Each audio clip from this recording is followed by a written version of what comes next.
savons-nous exactement du changement climatique et de ses effets sur notre planète? Au cours des 50 dernières années, les scientifiques ont accumulé des connaissances sur le fonctionnement des écosystèmes marins et sur la manière dont ils réagissent aux modifications du climat. Il est aujourd'hui essentiel de mieux comprendre les changements actuels et d'essayer de prédire ce qui va se passer dans les 50 prochaines années. Relever ce défi est le principal objectif des chercheurs de plus de 20 pays. Soutenus par la Commission européenne, ils ont rassemblé leurs efforts et leurs expertises autour du programme Eurocéan.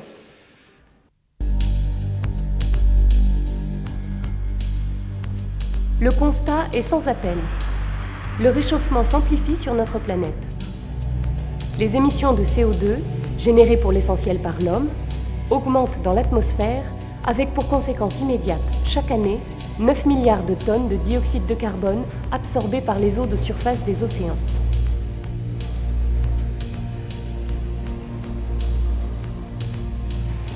Mais il existe un autre effet peu connu à ce jour, lié à cet échange entre atmosphère et océan.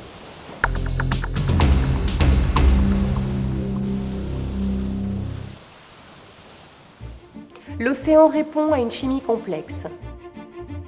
Regardons cet échantillon d'eau de mer prélevé à la pointe de l'Europe, en Bretagne par exemple.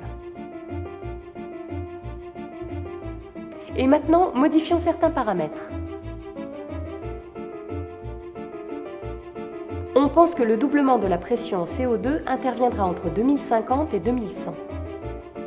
Nous voyons donc que l'océan s'acidifie. Cependant, cette acidification semble faible. Représente-t-elle vraiment un problème?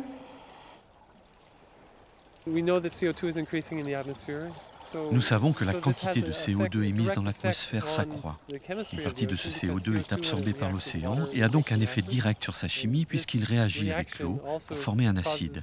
Cette réaction provoque aussi d'autres changements, comme la diminution de la concentration en ions carbonates. La concentration des ions carbonates est une donnée essentielle.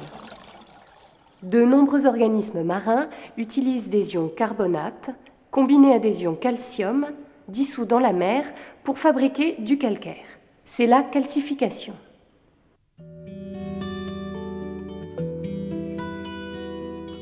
C'est ainsi que les coquillages, ou les crustacés par exemple, se font une protection et que certaines algues construisent leur squelette externe. Et c'est également le moyen par lequel, au cours des siècles, des constructions biologiques monumentales comme la Grande Barrière australienne ont pu être édifiées par de petits animaux marins, les coraux.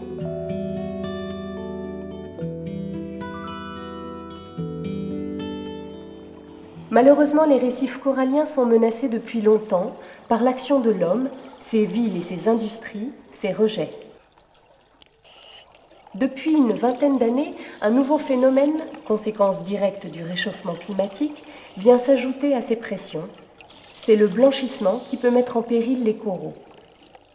La dernière menace importante concerne l'élévation du gaz carbonique. On pense que la calcification des coraux a déjà diminué de 10% depuis 1860 et que cette diminution pourrait encore se produire d'ici la fin du siècle pour arriver à un total de 30% d'ici 2100. On le voit bien, les récifs coralliens risquent aussi d'être affectés par l'acidification des océans. Mais il existe bien d'autres organismes tout aussi vulnérables aux changements dans la chimie des océans. Prenons par exemple les coccolithophores. À certaines périodes de l'année, et plus particulièrement au printemps, en Atlantique Nord, ces microalgues sont capables d'exploser en nombre sous l'action positive de la lumière, de la chaleur et des sels nutritifs. Alors, les changements des paramètres chimiques de l'océan vont-ils perturber ce phénomène ? À une pression partielle de CO2 normale, vous voyez que les coccolithophoridés sont tout à fait normaux, avec des coccolithes ici, tout sur la périphérie de leurs cellules. Alors que lorsque la pression partielle de CO2 est élevée, il y a des coccolithes qui manquent, et ceux qui restent sont en fait mal formés. Leur ornementation est très variable et aberrante. Mais ce que l'on voit ici, c'est la lumière qui est reflétée en fait par le carbonate de calcium lors de ces efflorescences algales. Si le CO2 augmente, on pense que la formation de ces blooms va être plus difficile, ces blooms vont être moins étendus, et donc il y aura une quantité de carbonate de calcium exportée dans l'océan profond qui sera plus faible, avec des conséquences en rétroaction sur le climat.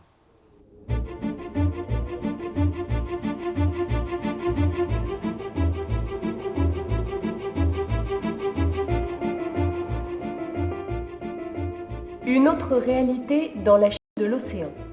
Le dioxyde de carbone se dissout plus facilement dans les eaux froides que dans les eaux chaudes. Donc, les effets de l'acidification sont plus rapides et perceptibles dans les eaux des régions polaires. Alors, regardons les mers aux extrémités de notre planète et intéressons-nous à un petit escargot marin de quelques millimètres, le ptéropode. Ces organismes se situent à la base de la chaîne alimentaire. Ils sont mangés par le zooplancton, mais aussi par beaucoup de poissons à valeur commerciale, comme les morues, les maquereaux, les harengs ou les jeunes saumons du Pacifique Nord. Les ptéropodes sont également au menu des baleines. Certaines années, ils sont si abondants dans l'océan austral qu'ils dépassent en nombre le krill. Mais ce petit escargot ailé a lui aussi une coquille externe calcaire qui lui sert de protection et de flottabilité. Si l'eau de mer devient corrosive, on peut imaginer que ces organismes auront beaucoup de difficultés à survivre. Il faut savoir que dans certaines régions du globe, le nombre de ptéropodes est utilisé comme un indicateur de l'état de santé de l'océan. Si ces organismes venaient à disparaître, on pourrait alors certainement affirmer que sa santé s'est bien dégradée.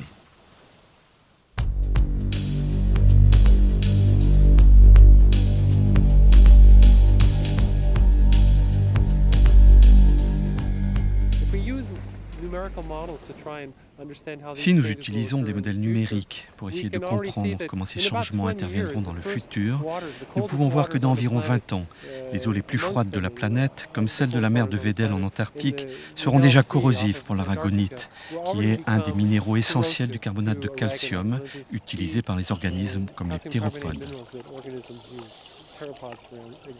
On pense que d'ici 50 à 100 ans, l'océan austral dans sa globalité sera corrosif pour l'aragonite.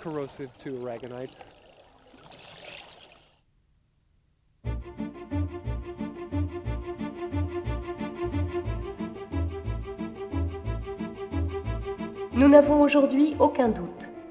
L'océan va continuer à s'acidifier. La survie de nombreux organismes est sérieusement mise en cause. Et s'ils étaient amenés à disparaître, nous ne savons pas quel serait l'effet sur le fonctionnement et l'équilibre de leur écosystème. La calcification des organismes marins va aussi diminuer. Vont-ils pouvoir s'adapter à temps à ces changements ? Le CO2 n'a pas de frontières, il est émis par un pays et se répartit dans toute l'atmosphère. Donc il faut véritablement qu'il y ait des protocoles de réduction des émissions, mais tout de suite, puisque le CO2 a déjà beaucoup augmenté. En moyenne, actuellement sur la planète, 4 kg de CO2 par personne et par jour vont dans l'océan. Chacun est responsable de ce chiffre et plus particulièrement nous dans les pays les plus développés puisque nous sommes à l'origine de quantités bien supérieures.